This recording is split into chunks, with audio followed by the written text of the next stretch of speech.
नमस्कार। आज हम वैदिक संस्कृति के तीसरे भाग के बारे में जानकारी प्राप्त करेंगे।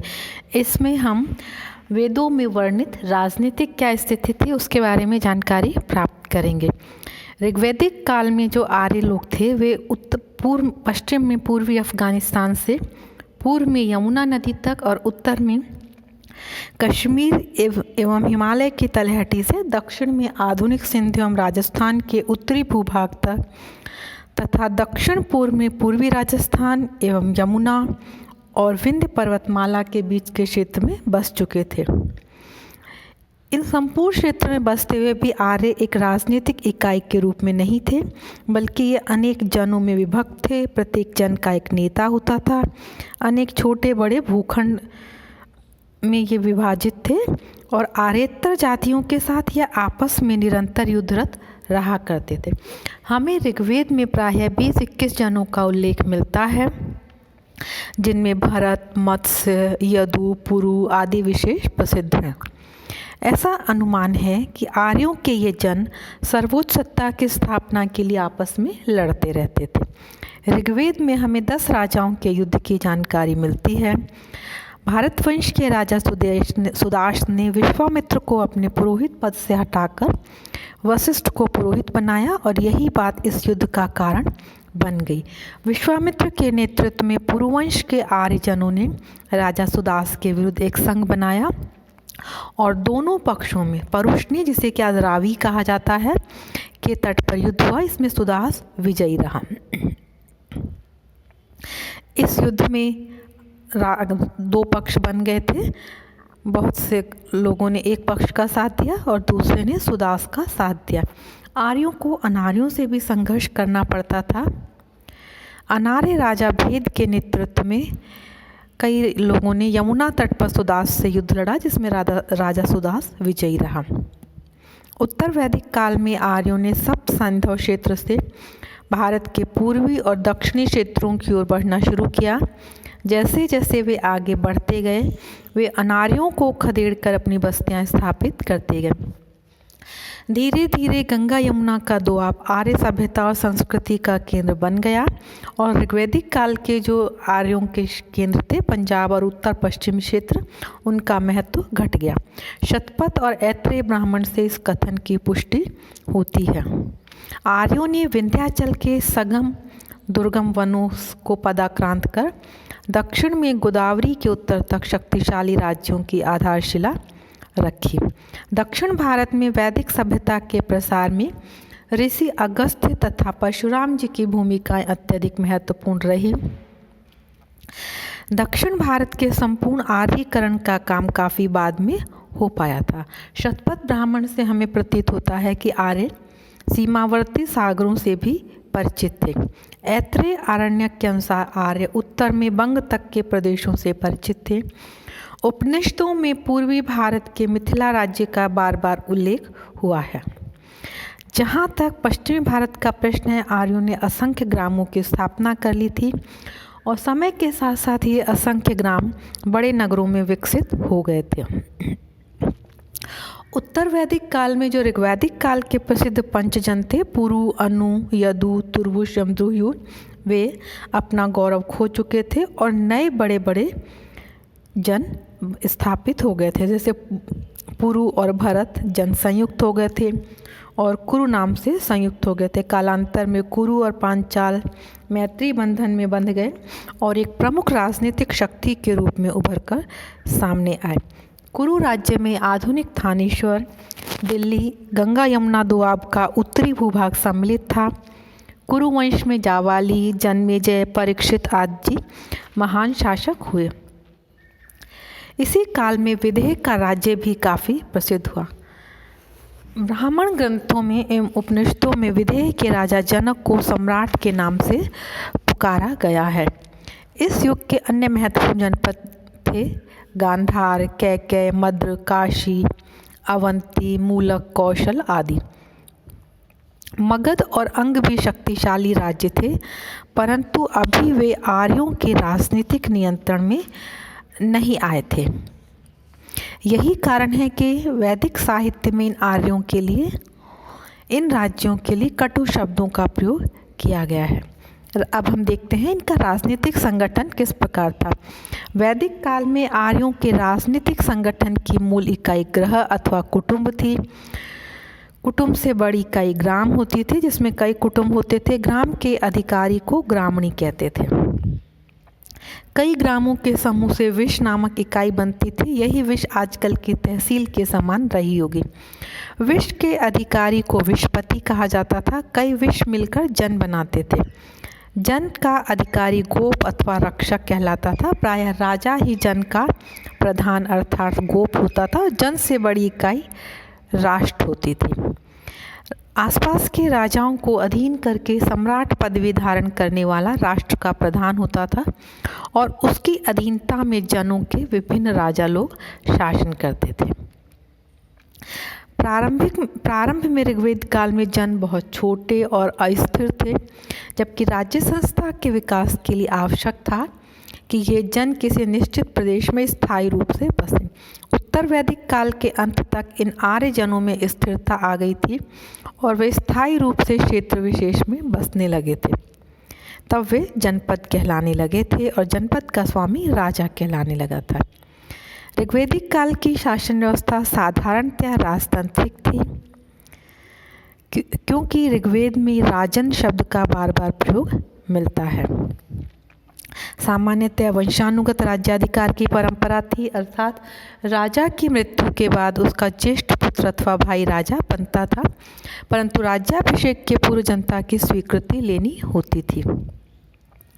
कहीं कहीं पर जनता अपने नए राजा का निर्वाचन भी करती थी। कुछ जनपदों में सामूहिक राजतांत्रिक पद्धति थी। ऋग्वेद में गणतांत्रिक शासन व्यवस्था का भी हमें उल्लेख मिलता है। इस ग्रंथ में गणपति या गण के प्रधान के रूप में ज्येष्ठ आदि पदों का उल्लेख है, परंतु गणराज्य का स्पष्ट उल्लेख कहीं भी नहीं है। तो हम यह नहीं कह सकते कि गणतांत्रिक शासन व्यवस्था अस्तित्व में थी या नहीं थी। उत्तर वैदिक काल तक आते आते राजतांत्रिक व्यवस्था काफ़ी सुदृढ़ हो गई थी। इस युग के साहित्य में स्थान स्थान पर राजाओं और राजतंत्रात्मक राजाओं का उल्लेख मिलता है। ऐत्रेय ब्राह्मण में विभिन्न शासन विधियों का वर्णन किया गया है, जैसे साम्राज्य, सम्राट, इन शब्दों का उल्लेख हमें मिलता है। उत्तर वैदिक काल में राजाओं द्वारा ऊंची उपाधि का धारण, राजसूय एवं अश्वमेध जैसे विशाल यज्ञों का संपादन तथा तत्कालीन साहित्य में राजाओं के अपार धन वैभव का उल्लेख इस बात का द्योतक है कि उस समय बड़े राज्यों एवं यदा कदा साम्राज्यों का अस्तित्व था। ऋग्वैदिक काल के छोटे जनपदों का समय समाप्त हो गया था। उनका स्थान बड़े बड़े जनपदों ने ले लिया था, कुरु, पांचाल, कौशल, काशी आदि। इन राज्यों के राजा अपार शक्ति और साधन से संपन्न थे। इन राजाओं के क्या अधिकार एवं कर्तव्य थे, इस बारे में अब विचार हम कर लेते हैं।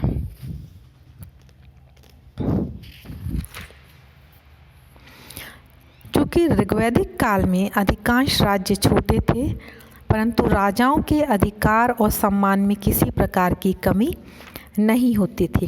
राजा अपने राज्य का प्रधान अधिकारी होता था, तो राज्य की समस्त शक्तियाँ उसमें केंद्रित होती थीं। शासन की सुविधा की दृष्टि से अधिकारियों, कर्मचारियों की नियुक्ति और पदच्युति करने का अधिकारी था।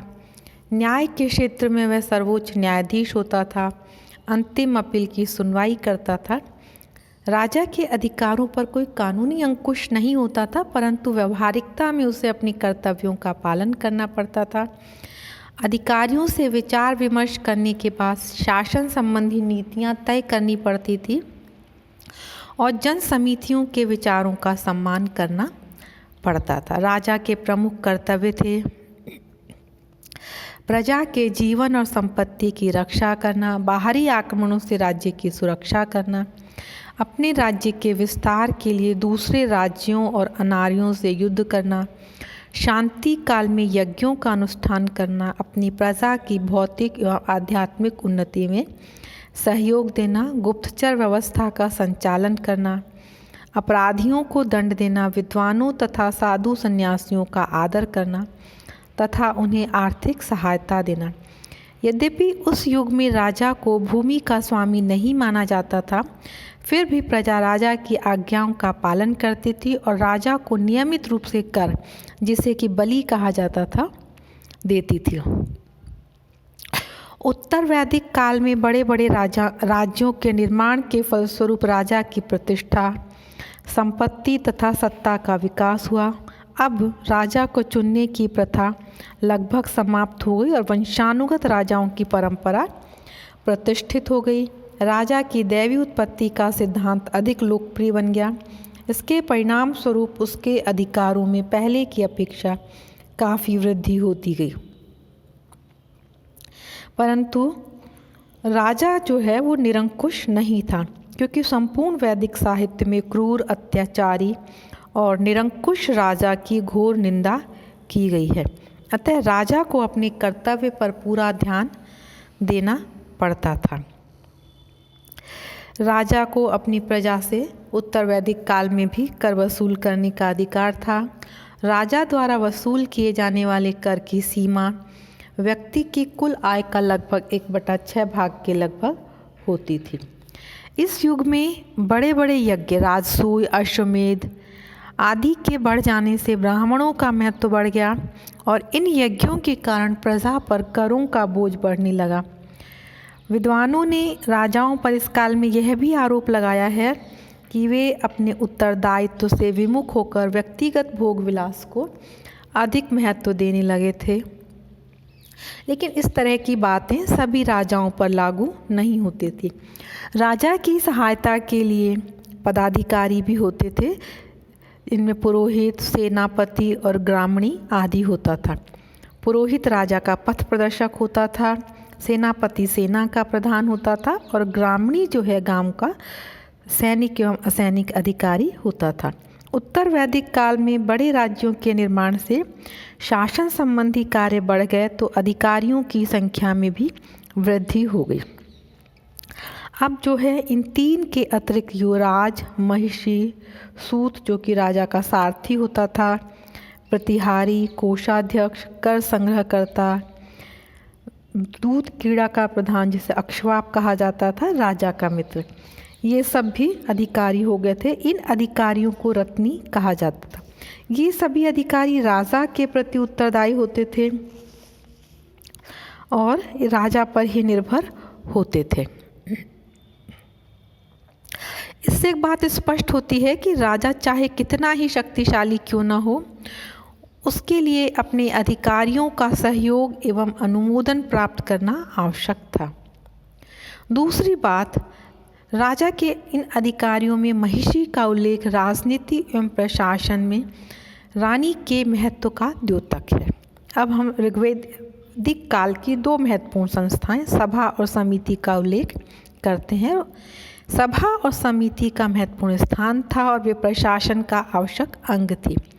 ये दोनों संस्थाएं राजा को शासनिक सलाह देने और उस पर नियंत्रण रखने के लिए होती थी। परंतु सभा एवं समिति के स्वरूप एवं कार्य के विषय में विद्वानों में गहरा मतभेद है। विभिन्न विद्वान इस पर अपनी राय रखते हैं।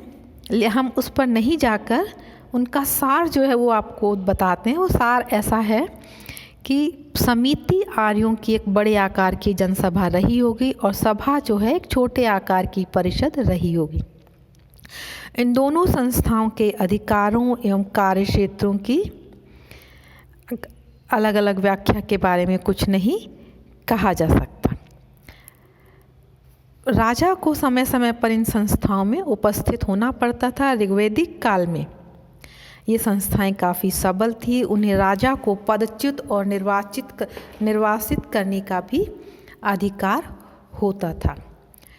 शक्तिशाली राजा इन संस्थाओं के निर्णयों की अवहेलना करने का साहस नहीं जुटा पाते थे। उत्तर वैदिक काल में इन दोनों संस्थाओं का महत्व कम हो गया था। इसका मुख्य कारण बड़े राज्यों का अस्तित्व में आना तथा राजा के अधिकारों में वृद्धि था। अथर्ववेद में इन्हें प्रजापति की 2 पुत्रियां कहा गया है। इसी वेद से पता चलता है कि सभा ग्राम संस्था थी और ग्राम के स्थानीय कार्यों की देखरेख करती थी। उत्तर वैदिक काल में धीरे धीरे सभा का रूप बदल गया और राज संस्था में परिवर्तित हो गई और स्वयं राजा भी इसमें उपस्थित होने लगा। उत्तर वैदिक काल में समिति का स्वरूप भी परिवर्तित हो गया। अब वह राज्य की केंद्रीय समिति की भांति कार्य करने लगी। सभा की भांति समिति में भी समस्याओं पर वाद विवाद होता था। उपनिषदों के अलावा उत्तर वैदिक काल की अन्य रचनाओं में हमें समिति के बारे में बहुत कम विवरण मिलता है, परंतु उपनिषद काल में समिति ने अपना महत्व पुनः स्थापित कर लिया था। उपनिषद काल के बाद पुनः इसका महत्व कम हो गया। उपनिषद काल में समिति की बैठकें राजा की अध्यक्षता में होती थी और राजनीतिक विषयों के साथ दार्शनिक एवं धार्मिक विषयों पर भी वाद विवाद होता था। उपनिषद काल में न्याय व्यवस्था के बारे में हमें पर्याप्त जानकारी नहीं है, परंतु चूंकि राजा जो है समस्त सत्ता का केंद्र था, तो प्रधान न्यायाधीश भी वही होता था जो पुरोहित की सहायता से न्याय का कार्य करता था। ऋग्वेद में जो दंडनीय अपराधों का हमें उल्लेख मिलता है वे है चोरी, डकैती, सेंध लगाना, जानवरों की चोरी, भाई बहन का विवाह, ऋण न चुकाना आदि। अपराधों के लिए राज्य की ओर से क्या दंड दिया जाता था, इस संबंध में कम उदाहरण हैं। विद्वानों के अनुसार मारे गए लोगों के संबंधियों को धन देकर समझौता किया जा सकता था। ऋण अदा न करने वालों को दास बनाने की प्रथा प्रचलित थी। जुर्माना लेने की प्रथा थी। गांवों में अपराधों के मामलों के निपटारों के लिए पंच मध्यस्थ बनकर फैसला करते थे। उत्तर वैदिक काल में राजा के न्याय संबंधी अधिकार बढ़ गए। अपराधियों को दंड देना राजा का एक प्रमुख कर्तव्य हो गया था और जो राजा अपराधी को दंड नहीं देता था उसे स्वयं अपराधी माना जाता था।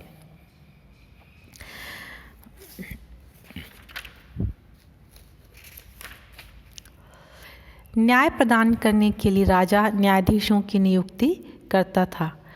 कानून सभी लोगों के लिए समान था, परंतु दंड देते समय अपराधी की सामाजिक स्थिति को ध्यान में रखा जाता था। इसमें ब्राह्मणों को कुछ सुविधाएं प्रदान की जाती थी। अपराधियों को देश निर्वासन, शारीरिक यातनाएं तथा आर्थिक जुर्माना अदा करने की व्यवस्था भी थी। उत्तर वैदिक काल में एक महत्वपूर्ण परिवर्तन उत्तराधिकार के नियम का सबल होना था। इस काल में व्यक्तिगत संपत्ति और भूमि पर व्यक्ति के स्वामित्व को स्वीकार कर लिया गया था। पिता को अपने पुत्रों में संपत्ति विभाजन का अधिकार था,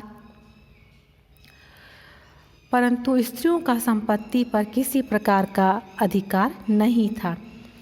इस काल की जो राजनीतिक व्यवस्था है उसमें क्या युद्ध विधि क्या थी, उस पर विचार करना आवश्यक है, क्योंकि आर्यों का जो प्रारंभिक इतिहास है वो अनवरत युद्धों का इतिहास है। उन्हें निरंतर अपने विजय एवं विस्तार के लिए युद्ध करना पड़ता था। बाह्य और आंतरिक युद्ध आर्यों के जीवन के अनिवार्य अंग थे। चूँकि मूलतः उनकी युद्ध नीति आक्रामक थी, परंतु कभी कभी उन्हें रक्षात्मक नीति भी अपनानी पड़ती थी। आर्य जन का प्रत्येक पुरुष सैनिक होता था और आवश्यकता पड़ने पर उसे शस्त्र धारण करना पड़ता था। साधारण सैनिक पैदल युद्ध करते थे और राजा जो है घोड़ों और रथ पर सवार होकर युद्ध करते थे। युद्ध के समय वे कवच, लोहे का टोप जिसे कि शिरस्त्राण कहा जाता था वो पहनते थे। ऋग्वेद में दुर्गों का घेरा डालने और तोड़ने की भी जानकारी मिलती है। युद्ध प्रायः नदियों के तट पर लड़े जाते थे। युद्ध में धर्म को प्रधानता दी जाती थी, अर्थात छल कपट एवं बेईमानी का प्रयोग नहीं किया जाता था। असहाय, घायल और शरण में आए हुए तथा निशस्त्र व्यक्ति पर प्रहार नहीं किया जाता था। सेना में विभिन्न इकाइयों के अस्तित्व के बारे में पर्याप्त जानकारी नहीं है, परंतु निश्चित रूप से इकाइयाँ रही होंगी। उत्तर वैदिक काल में युद्ध विधि और अस्त्र शस्त्रों में कोई विशेष अंतर नहीं आया, परंतु अब आर्यों के परस्पर युद्ध बहुत अधिक बढ़ गए। इससे सैनिकों का महत्व बढ़ गया। अभी भी सामान्यतः युद्ध धर्म युद्ध ही होता था। छल कपट का सहारा नहीं लिया जाता था। शरण में आए हुए का वध नहीं किया जाता था। निशस्त्र और असहाय पर वार नहीं किया जाता था। युद्ध में योद्धाओं के उत्साहवर्धन के निमित्त विभिन्न युद्ध वाद्यों एवं ध्वज के प्रयोग प्रचलित थे। युद्ध में विजयी होने पर विजयोत्सव बड़ी धूमधाम के साथ मनाया जाता था। धन्यवाद।